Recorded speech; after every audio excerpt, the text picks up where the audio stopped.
Hello and welcome back to the channel. Firstly, we'll be taking a look at Watford's best 11 as it stands this season under Paolo Pezzolano. And then we'll be taking a look at the squad depth to see where we could potentially improve later on in the transfer window. First off, the best Watford 11. Okay, so this is what I believe to be the best and strongest Watford FC 11 as it stands this season. Starting with Egil Selvik in goal. It's clear he is the number one at the club this year. Nathan Baxter is an adequate backup. I'm sure he'll play in the Carabao Cup and FA Cup matches and pop into league matches where he's required. But Egil Selvik, for me, clear number one, no dispute whatsoever. As I record this video today, Watford have just announced the new signing of Caleb Wiley on another season-long loan from Chelsea. Really happy with this one. Really happy, actually, generally with our strength and depth in that left-back position. You've got Wiley, Bowler, and James Morris as well, if you need him as well. I think Morris only has 1 year left on his contract. So for me, I don't think Watford will shift him on. I think they'll keep him around as a squad player and he'll probably leave when his contract expires next summer. But Wiley and Bowler as kind of your two main starters in that role, for me, is really fantastic, actually, for a club at our level. So yeah, really happy with Wiley, and Mark Bowler seems to be really liked by Middlesbrough fans from his time there as well. And he had a great season last year in the Turkish First Division too. Centre back for me was a really hard choice. It was between kind of starting Matty Pollock or benching Matty Pollock. I know Matty Pollock is really well liked by Watford fans. He's well liked by me as well. I'm a huge Matty Pollock fan. I feel if he's going to consistently start this season, he should be a contender for that captaincy. But seeing early on so far in pre-season how Paolo wants to play and how much pace he requires in his team, that's why I've gone with Kevin Caben alongside James Abankwah. Now, of course, Kevin Caben, as we know, has many injury issues. I'm sure if in the first couple of games he pulls up once again, Matty Pollock will come straight back into the Watford side. But with how high Paolo wants to play, how much he wants to press, and how many risks we're willing to take in possession and out of possession, I feel Kevin Caben, through his recovery pace alone and being quite comfortable with his left foot, that's why I've included him alongside James Abankwah. And Abankwah as well, you've seen the quality he has bringing out the ball from the back. Of course, he's young, he takes risks, he shouldn't take sometimes, but Abankwah and Caben, I feel it's a centre-back pairing we'll probably see against Charlton on that opening game, if everyone is fit. Right back for me, looking at the entire defence, unfortunately, is probably the weakest area of the pitch. I thought Ngakia had a good season last time out. He wasn't marred by the injuries that he's had in previous years. For me, Ryan Andrews is the question mark. Now, I love Ryan Andrews. I think he's a really decent player. He's demonstrated the pathway between the academy and the first team, and that should be, aspirational for the young players coming through at the moment. However, for me, if we are to achieve promotion this season or the playoffs at the very least, Ngakia and Andrews, don't scream promotion quality. Mark Bowler and Caleb Wiley very much do. Andrews and Ngakia, not so much for me personally. So if it was me, I would move Ryan Andrews on. Hopefully bring in another right back. I know we've been linked with Alfie Gilchrist recently. And see what happens. Joao Pereira is still around at the club as well, although I've not included him in this first team because it does look like he will potentially move on. So right back is one to watch. Midfield for me is an area of immense strength and depth, actually. Looking at that at the moment, loser Kyprianou Georgie. Again, that does scream promotion. It screams quality. It screams balance as well. You've got Kyprianou, Hector the Protector, as he was nicknamed at Peterborough, breaking up play. Loser in a slightly more advanced role than last season, can pick up the ball and pick out the likes of Iran Kunda and Kwadwo Bar. And Georgie is the playmaker, can pick up the ball, turn, drive, and scare them defenses shitless, to be honest with you. So, yeah, that midfield three, loser, Kyprianou, Georgie, looks really good. If you're going to play more attacking, I would say you could potentially play Duomo alongside Loser, put Loser a bit higher, and Duomo can do a bit more playmaking from a deeper role. But yeah, I would say Kyprianou alongside Loser with Geordie ahead in that 10 is probably the ideal situation for Watford in that opening game against Charlton. And really big season for Geordie actually as well. I think we can all agree that he didn't maybe put up the numbers we wanted last year, especially when it comes to goal scoring. So yeah, really interested to see what Geordie Shakhtar can do this season. Attack is interesting because I do think these three players will probably start against Charlton on the opening day. The question mark for me is which side will Iran Kunda and Kwadwo Bar play? Now, last season, Kwadwo Bar, of course, tore that right-hand side to shreds. Left backs feared Bar in every single match. However, Iran Kunda, if we swap him round, has primarily played all his games, especially at Adelaide United early on in his career on that right-hand side. So yeah, it's going to be interesting. Maybe we could play Bar on the left, and Bar would have to almost play inverted, cutting back inside on his right foot.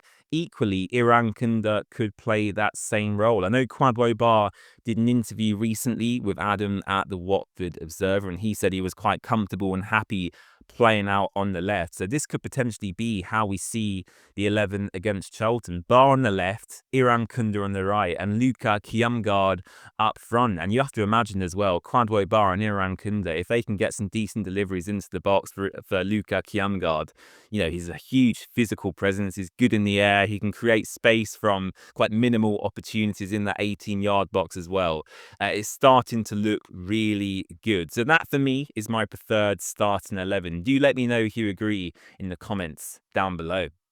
Okay, you've seen my first choice 11, what I would like to see on the pitch against Charlton at the Valley. Let's take a quick look at the squad depth. Are there any areas in this Watford team I feel that could still be improved as we come towards the latter end of the window? Well, certainly not in the goalkeeper department. We are absolutely stacked. Two stats, actually, if you ask me. The big question mark, of course, is Daniel Backman. Where will he end up later on in the transfer window? The rumours are currently that he's potentially set to terminate his Watford contract this season early to earn a free transfer to a new club. I know Plymouth fans have potentially teased the possibility of a reunion with Tom Cleverley, so one to keep an eye on potentially. But as discussed, Selvik, Baxter, Alfie Marriott, they're all adequate in that position, I feel, and we should be relatively comfortable as Watford fans in that area of the pitch.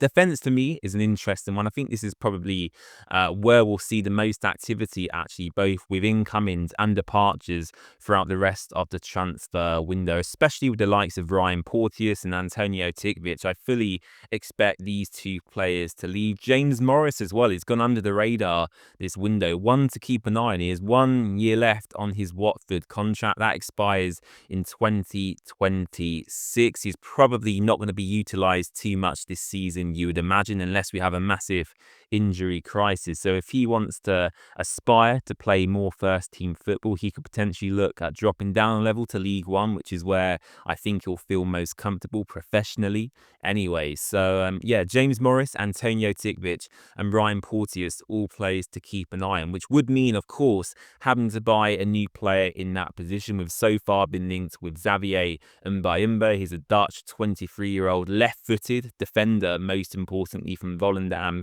in the Eredivisie. So defence for me is an area of concern. Ryan Andrews potentially on his way out. We'll have to wait and see. And João Ferreira as well, as mentioned earlier.